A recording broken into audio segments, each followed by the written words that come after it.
Good morning or good afternoon, everyone. My name is Kathleen Neuzil, and I'll be giving you a whirlwind tour of the newly approved and rolled out COVID-19 vaccines with a focus on the newer vaccines.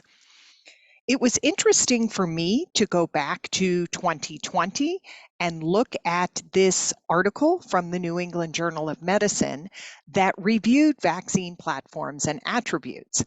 And I want you to focus on this column looking at speed. And this has turned out to be exactly as predicted, that the RNA vaccines would be the fastest onto the market. We then had the non-replicating vector and replicating viral vector vaccines that also were made relatively quickly. The protein-based and inactivated vaccines took a little bit longer, and now we're just starting to see some of the first live attenuated vaccines. Now, here's an overview of the COVID-19 vaccines with WHO emergency use licensure. I chose this metric because there are dozens of vaccines licensed around the world, some of them only in individual countries or regions. But if we look at this common metric of meeting the WHO standard, we see that there are 4 viral vector vaccines globally with this WHO emergency use licensure, 2 mRNA vaccines, 2 protein subunit vaccines, and 3 inactivated vaccines. And of course, this list is likely to continue to grow.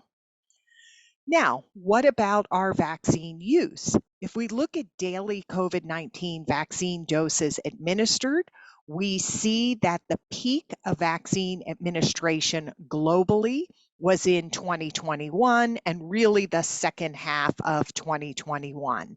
It has declined significantly, both because many people are vaccinated, many countries aren't giving booster doses of vaccine, and in many places interest has waned. But if we look cumulatively, almost 70% of the world population has received 1 dose. 13 billion have been administered. So this was the fastest and largest vaccine program in history. 2.5 million each day, and only 25% in low-income countries. And again, you can see that here on this chart. If we look at total COVID-19 vaccine doses administered per 100 people, with the lighter colors being the lowest numbers and the darker green colors being the higher coverage. Now, what vaccines are being used around the world? We know that here in the United States, we've been predominantly an mRNA vaccine country, and you can see here the Pfizer and the Moderna, a little Johnson & Johnson, and just the slightest line for Novavax coming in. There's been a bit more heterogeneity in the European Union. However, still overall, mainly mRNA vaccines, but a variety of other vaccines from Russia, from China, the Novavax vaccine. Now, it would be interesting to look at similar charts for China and India, for example, who have their own national vaccines. These data are hard to find, but again, they are using a lot of national product. And in a place like South Africa, again, predominantly mRNA, but a lot of the Johnson & Johnson advector vaccine. So what do we know about these vaccines? It's been a bit hard to keep up with the literature here, and an effort by IVAC, WHO, and CEPI is this ongoing systematic review of vaccine effectiveness studies.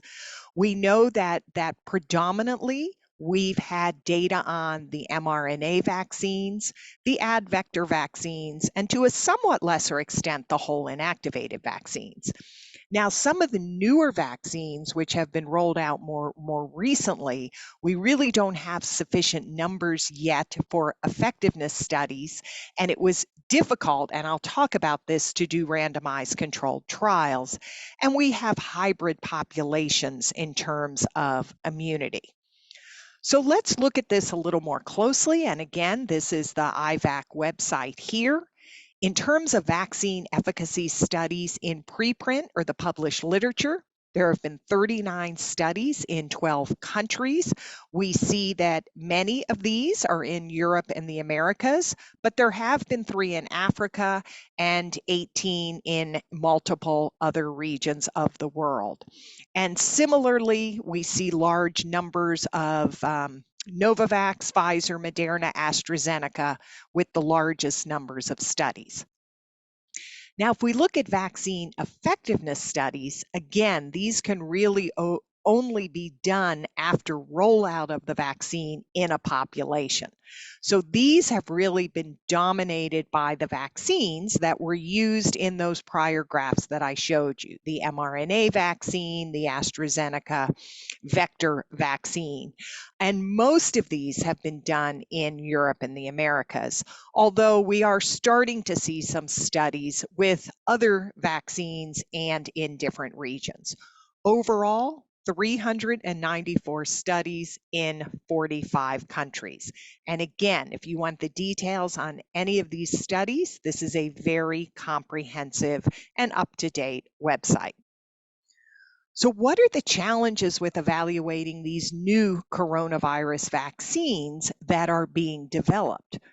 Well, as we said, the COVID-19 vaccines became available under emergency use authorization early on, concurrent with the initiation of trials of new vaccines. And so this initially reduced the enrollment of certain high-risk populations, for example, older adults, and precluded placebo-controlled trials in many countries. We have an increasing number of variables to consider. The host is different, the virus is different. I show here the Delta, the Omicron virus, and of course the vaccines are different. Prior receipt of vaccines is different, and heterologous schedules further complicates. We have primed and we have unprimed individuals. And then we may be wanting to look at different sorts of immunity for vaccines. We've really been focusing on antibody, but certainly there are other important measures of immunity that aren't always captured in these trials.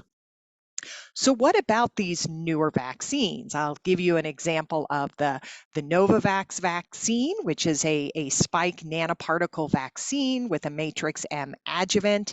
This vaccine trial was an RCT done in the United States and Mexico at a time when the mRNA vaccines were starting to be rolled out, particularly to older age groups. And you can see the effect here when you look at the subgroups. You know, a subgroup of 18 to 64-year-olds was the predominant group that was looked at here. You had a 90% efficacy overall and about a 91% efficacy in this subgroup. But again, they had many fewer older adults because of the concomitant vaccine rollout of the mRNA vaccines. And even more extreme was the Sanofi GSK vaccine, which is a baculovirus recombinant protein antigen vaccine with the GSK AS03 adjuvant. These data were just published last week, and this is a bivalent vaccine using an ancestral strain, but also the beta variant. Look at the enrolled population here. 94% were 18 to 59 years of age. Non-naive at day one, 75%. So a large number of previously infected people. About a third had a high-risk medical condition. This was truly an international study, if you see here, and it was also done at a time. These dots represent the different variant types. If you look at Omicron, which is both purple and the light blue, really dominated by Omicron circulation. So we have to consider this when we look at the results. So when we look at the results published last week overall, we see for symptomatic COVID-19 an overall efficacy of about 65%, but in the non-naive, in the prime population, it was about 75% and about 31% in the naive population. Now, again, this was after 2 doses of vaccine. When we further look at the Omicron variant, we see that in the non-naive, so if you've had an infection and then get 2 doses of this beta ancestral vaccine, there was about a 94% efficacy. Whereas in the naives, there was about a 20% efficacy. So those 2 doses weren't enough, which we're seeing with other vaccines with Omicron. So this beta ancestral bivalent vaccine has now been approved in the European Union as a booster dose. What about other second generation vaccines? And Angela will follow me and talk about some of these. Manufacturers are conducting studies of second generation vaccines, both higher booster dosages, bivalent vaccines, Omicron specific vaccines, and of course, new formulations, including intranasal vaccines. Public funding is going into mix and match studies from different manufacturers and testing multiple combinations of variants. And what I'll say about the newer bivalent vaccines as a prelude to the more specific information that you'll hear is that this has been dominated by the mRNA vaccines, and because of their rapid manufacture, this is easier to do. That the authorization was based on human and or mice immunogenicity data. Most of these data are from second booster studies, and we don't have studies with primary series, but an authorized variant containing bivalent vaccine does appear to broaden and enhance protection against the Omicron lineage. There really aren't data yet on vaccine effectiveness of these variant containing vaccines in comparison to a non-variant containing booster dose, for example. What we do have are some very early data from the use of bivalent boosters in the US. And you can see the uptake has really been suboptimal in people 65 and over, about 34%. But these data, which are available on the CDC website, if you look at the unvaccinated here in black, the vaccinated without an updated booster, and the vaccinated with an updated booster, you can see that the lowest incidence of death per 100,000 population is in those populations who have received the bivalent booster. So you have about a 15 times lower risk of dying from COVID-19 and about a 3 times lower risk of testing positive. Now, I think we could all agree that it may be a different population and a different person that seeks the bivalent booster. So again, we certainly await further and more specific data. Now, some articles from the New York Times just in the last month or so. Is this the end of vaccines at warp speed? And is the next COVID vaccine perhaps not a shot, but a vaccine that's delivered differently? Now, the first vaccine that's been rolled out, the first mucosal inhalable COVID vaccine, is in China, and it's an orally administered aerosolized adenovirus 5 vaccine that was given after a 2-dose priming series with an inactivated SARS-CoV-2 vaccine in Chinese adults. And this was published in The Lancet in August of 2022. And you can see here the inhaled vaccine is shown in the blue and in the green. This is time 0 for neutralizing antibody. You can see you get a nice boost after this inhaled vaccine that in fact is higher than what you get with a 3rd dose of the inactivated vaccine at day 14 and a little bit higher at day 28. And if you look at different measures of neutralizing antibody, the geometric fold increase, you see that this pattern holds and seroconversion is good in all groups.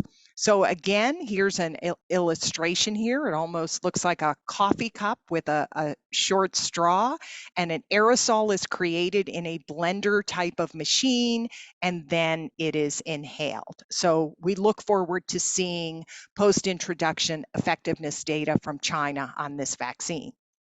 Now, of course, there's also an intranasal vaccine licensed in India, and there are any number of vector-based vaccines, protein subunit vaccines, live attenuated vaccines administered intranasally that are in various stages of development.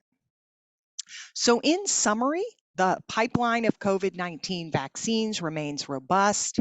Newer vaccines face these additional challenges that randomized controlled trials are increasingly difficult, and evaluations are complicated by heterogeneity of populations, including background immunity. And investments will be needed to accelerate development of longer lasting and broader immunity vaccines. Thank you.